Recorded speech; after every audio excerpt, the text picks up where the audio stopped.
Я се народил на Кубе, на východe, vlastne Oriente, provincia Oriente, konkrétne na dedine. Táto dedina volala sa Pomáha. Pohádzam z veľkú početnú rodinu, či po maminkinej stránke, alebo po otcovej stránke, tak Batistovci a Guerrerovci. Moje detstvo vlastne tam prebehlo. Je to oblasť, ktorá je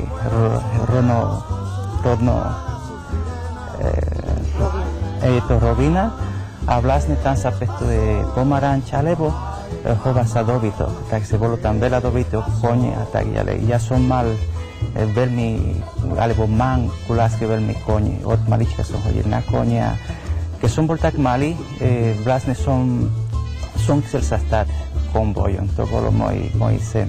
Naháňať kravy a tak ďalej. Žiť s takým životom na slobode, áno. To bolo ako od moje detstvo.